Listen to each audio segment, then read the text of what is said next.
Goeiedag en welkom by nog 'n videoles oor funksies. In vandag se video gaan ons bietjie kyk na die interpretasie van grafieke. Ek herinner jou aan die opsommingstabel wat nog steeds vir jou beskikbaar is op Moodle.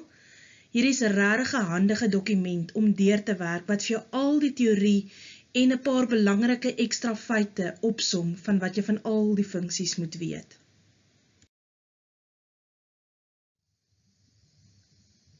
Wanneer dit kom by die interpretasie van grafieke, moet jy eerstens besef dat die grafiek wat jy gaan ontvang, daai skets wat jy gaan kry, is meestal nie op skaal geteken nie. So moenie eers daaraan dink om jou liniaal te vat en iets te gaan meet, of 'n gradeboog om 'n hoek te kry ensovoorts nie. Jy moet in staat wees om die volgende te bepaal, die vergelyking van funksie of funksies, want op hierdie sketse gaan nog gewoonlik meer as een funksie te gelyktydig wees.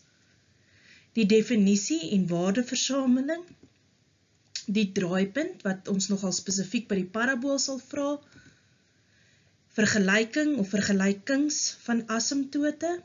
Onthou, 'n vergelyking sê vir jou, jy moet gaan skryf x is gelyk aan iets of y is gelyk aan iets. Net so, vergelyking of vergelykings van simmetrieasse, en laastens dan die minimum of die maksimum waarde, wat natuurlik ook weer van toepassing is op ons parabool.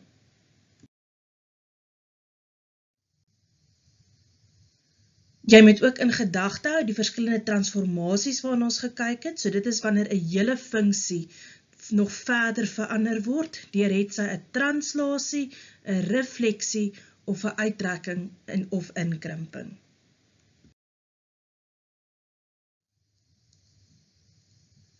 Die volgende tipe vrae kan onder andere vir jou gevra word by die interpretasie van grafieke. Daar kan gevra word om die x-afsnit te bereken. Onthou, vir 'n x-afsnit of x-afsnitte vervang jy die y-waarde gelyk met 0 en los dan op vir x. Vir die y-afsnit stel jy weer vir x gelyk aan 0 en bereken y. 'n punt of punte waar twee grafieke mekaar sny. Nou in hierdie geval, onthou, waar twee grafieke mekaar sny, kan net sowel vir jou sê waar is die twee grafieke gelyk aan mekaar. So jy stel die twee funksies gelyk aan mekaar, so sê nou maar die een funksie is fx en die ander een gx, dan sê jy fx is gelyk aan gx, en op so 'n manier gaan jy vir x kan oplos, en dan kan jy die x gaan terugvervang in enige een van die twee vergelykings. My voorstel sal wees, stel dit in die maklikste ene in, en kry dan die betrokke y-waarde. Onthou, as hulle 'n punt vra, dan moet jy die koördinaat gaan neerskryf van daardie punt. Vir die horisontale afstand tussen twee punte, kyk ons na die volgende skets. So horisontaal, die afstand AB, om dit te bereken, vat jy die regterkantste waarde, se x, met ander woorde die x van die B, minus die x-waarde van jou A-punt. Maak maar seker om van hakkies gebruik te maak, sodat jy nie foute maak met jou tekens nie. So in hierdie geval is die B-koördinaat se x-waarde 1, en die A se koördinaatwaarde se x is min 2, so 1 minus minus 2, gee vir jou dat die afstand 3 eenhede is. Vir 'n vertikale afstand, vat jy die boonste punt se y-waarde minus die onderste punt se y-waarde. So vir AB in hierdie geval is dit y van A minus yB, wat vir ons gee 2 minus 1, weer eens maak gebruik van die hakkies, wat vir jou in hierdie geval ook 3 eenhede gee. Nou is baie belangrik om te onthou, wanneer 'n afstand vir jou gevra word, word afstande se eenhede altyd 'n positiewe eenheid gemeet. Daar kan ook vir jou gevra word om die gradiënt of die gemiddelde gradiënt te gaan bereken. So onthou, vir die gewone gradiënt by 'n reguitlyn is dit die verandering in die y-waardes, naamlik y2 minus y1 gedeel deur x2 minus x1. So jy het altyd twee punte, twee koördinate nodig. Vir die gemiddelde gradiënt, presies dieselfde metode, ook die verskil tussen twee y-waardes gedeel deur die verskil tussen twee x-waardes. Nou hier word gewoonlik ons vir jou die x-waardes gegee, wat jy dan in die funksie moet terugvervang om die y-waardes te kry. En onthou, die gemiddelde gradiënt gebruik ons by ons kurwes, naamlik die parabool, die hiperbool en eksponensiële funksie.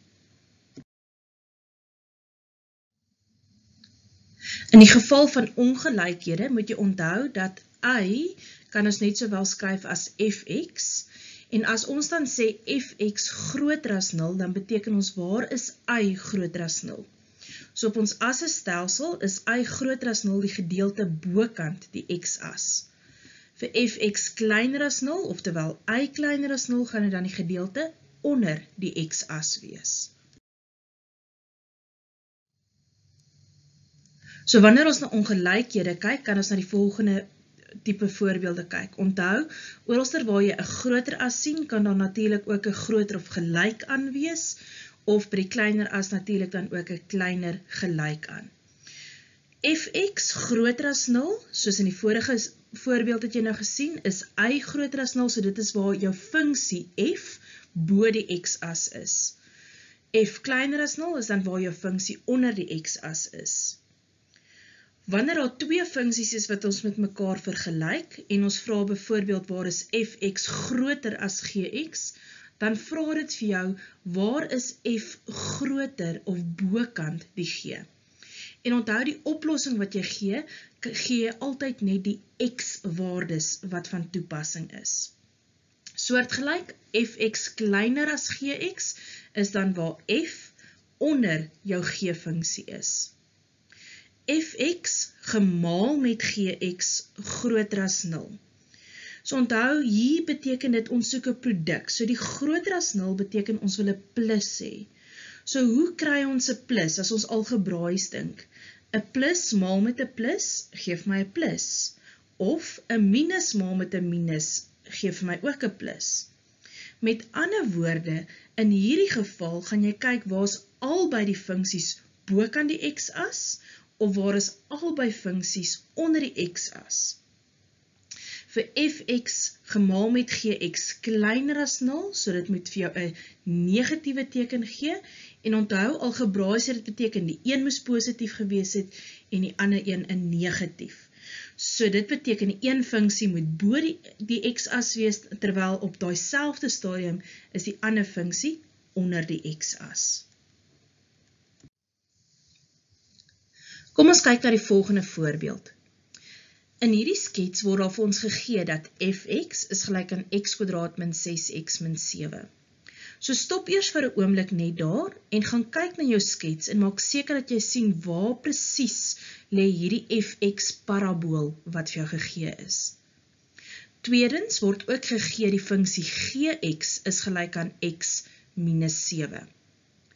Nou maak seker dat jy altyd jou vraag gaan klaar lees, want partykeer gee hulle vir jou waardevolle inligting wat jy dalk gaan nodig kry. Hulle sê vir ons dan nou verder, T is die draaipunt van F, en dan ook dat TPN en QRS loodreg is op die x-as. Hulle kon net sowel ook gesê dat TPN en QRS ewewydig is aan die y-as. So beide maniere probeer eintlik net vir jou sê, dit is reguit lyne. Die eerste vraag wat vir ons gevra word, is om die lengte van AB te kry. So as jy gaan kyk waar A en B is, dan sien jy die lengte AB verwys na 'n horisontale afstand. So vir die horisontale afstand beteken jy die twee x-waardes nodig van die punt A en B. Nou as jy gaan kyk na die skets, dan sien ons dat A en B is die x-afsnitte van my f-funksie, wat ons nou eers moet gaan bereken. Nou ek het dit reeds gaan bereken, en ons het gekry dat x van A is minus 1, en xb is 7. So vir die horisontale afstand AB, is dit dan die regterkantste waarde, 7, minus die linkerkantste waarde minus 1, onthou van die hakies, met ander woorde jy kry 'n afstand van 8 eenhede. Vir die volgende vraag word die koördinate van T gevra. Nou onthou, in die voorafgedeelte het hulle vir ons gesê, T is die draaipunt van F. Nou uit hierdie formaat van die vergelyking gaan ons die formule gebruik x is min b oor 2a, so minus 6 gedeel deur 2 gemaal met 1, geef ons 'n antwoord van 3 vir die x. Vervang die x terug in die vergelyking om jou y-waarde te kry, en onthou, jy kan nie daar stop nie, want daar is jou gevra, wat is die koördinate van t, so maak seker jy skryf die koördinate neer, 3, punt, minus 16, geskryf in jou ronde hakies. Vir die lengte van PT, moet jy nou onthou dat alles wat jy vooraf gedoen het, kan baie keer nou nodig wees om juis 'n volgende vraag te beantwoord. So vir die lengte van PT, 'n vertikale afstand, het ons die y-waardes nodig. Nou ons het reeds in die vorige vraag die koördinate van t uitgewerk, wat beteken ons het t se y-waarde, maar ons het nog nie p se y-waarde nie. Al wat ons het van p is die x-waarde, want p se x-waarde is dieselfde as t. Nou gebruik hierdie x-waarde en p kom op ons gx-funksie, met ander woorde die reguitlyn voor, so vervang x is gelyk aan 3 in gx, en dan kry jy jou y-waarde by die punt p, naamlik min 4. En nou kan jy pt gaan uitwerk, as die boonste y-waarde, minus 4, minus die onderste y-waarde, en onthou, altyd in positiewe eenhede geskryf, geef jou antwoord van 12 eenhede.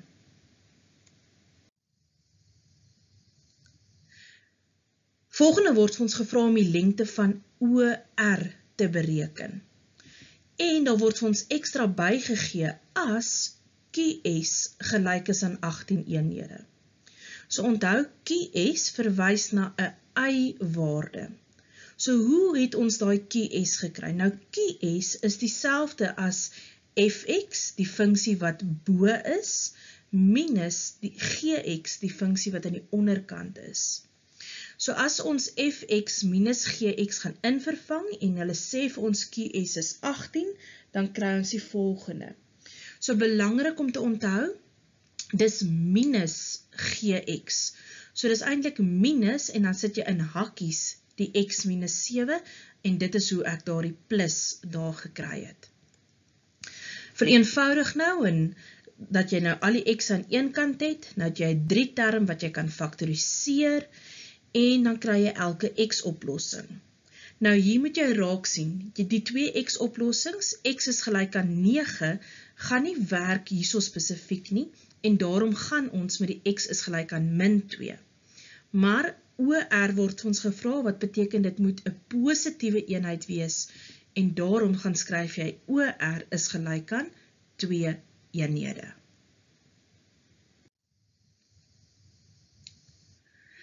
Vir watter waardes van x, so onthou, hier moet jy nou net na x-waardes kyk, is fx groter as 0.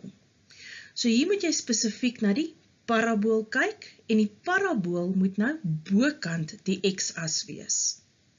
So vir watter x-waardes gaan dit wees? Wel, dit gaan vir al die waardes van a af kleiner wees, en al die waardes van b af groter wees. So die a-waarde is min 1 gewees, so dis x kleiner as min 1, of x groter as 7. 'n ander manier hoe jy dit ook kan skryf, is x elemente van minus oneindig tot by minus 1, of x 7 tot oneindig. Baie belangrik by hierdie hakkies, jy moet dit skryf soos wat dit op jou getallelyn voorkom. So dis altyd van jou negatiewe waardes af na jou positiewe waardes. Bedoelende, jy kan nie daai twee waardes, hierdie twee waardes omruil nie. Vir watter waardes van x is gx kleiner of gelyk aan 0? So in hierdie geval is dit waar ons g-funksie die reguitlyn onder die x-as is. In hierdie geval is dit dan nou kleiner gelyk aan 7, so onthou vir die gelyk aan beteken dat hy gaan tot op die x-as. Die ander skryfwyse, x elemente van min oneindig tot by 7, en omdat dit nou gelyk aan was, het ons die blokhakkie. Vir watter waardes van x is fx groter of gelyk aan gx? So hier wil ons kyk waar is my f-funksie bokant my g-funksie. So hy brei so bietjie uit van wat ons in die vorige gedeelte gehad het, deurdat ons daai gedeeltetjie bysit, daai punt tussen A en C.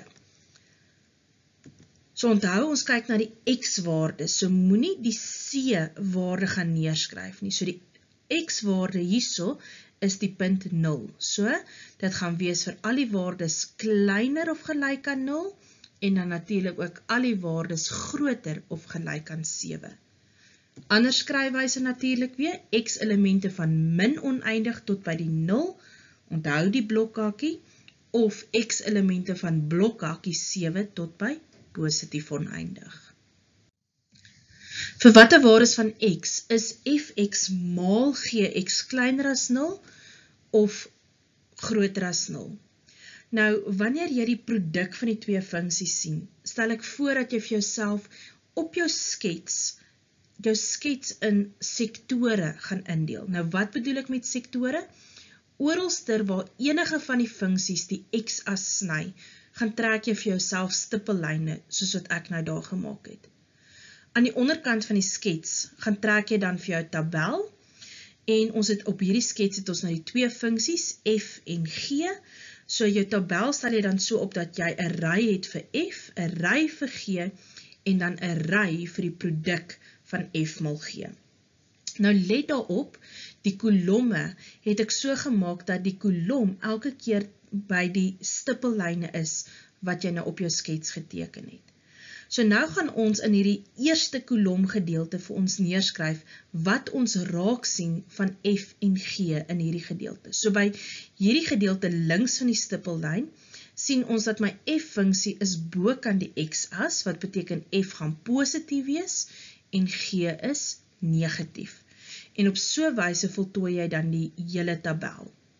So in hierdie gedeelte, as ek net gou saam met jou dit kan deurgaan, verander ons f nou dat hy ook aan die onderkant van die x-as is, met ander woorde negatief. Ons g is steeds negatief. By die laaste kolom is dan nou regs van die stippellyn. So f is bokant die x-as positief en g is bokant die x-as positief. Vir die laaste ry, vir die produk, gebruik jy nou hierdie boonste tekens. So 'n plus maal met 'n minus gee vir jou die minus, 'n minus maal met die minus gee vir jou plus, en 'n plus maal met die plus gee plus. So wanneer jy nou hierdie twee vrae beantwoord, onthou daar kan selfs 'n is gelyk aan gedeelte by gewees het, hoef jy dan slegs na daai heel laaste ry te kyk vir jou oplossings. So waar is die produk kleiner as 0? Kleiner as 0 beteken dis negatief. So met ander woorde, hier is net een plek waar hy negatief is, en dit gaan dan nou wees vir hierdie gedeelte links van die stippellyn. Onthou, hulle vra vir watter waardes van x. So wat was die x-waarde van a? En dit het ons gesien was minus 1, so dis al die waardes van x kleiner as min 1. Onthou ook, daar's natuurlik weer die ander skryfwyse ook. Vir groter as 0 het ons dan nou die twee plekke. So jy kan dit gaan skryf as x groter as minus 1, wat beteken is al die waardes van hierdie punt af, al die pad na die regterkant toe. Maar oppas nou, dit moet net groter wees, so dit kan nie gelyk wees aan 0 nie. So daardie punt waar hulle gelyk is aan 0, mag nie deel wees van die oplossing nie, en daarom het ons 'n beperking in. Jy kon dit ook geskryf het as x-elemente van min 1 tot by 7 in gewone ronde hakies, of x-elemente van 7 tot oneindig.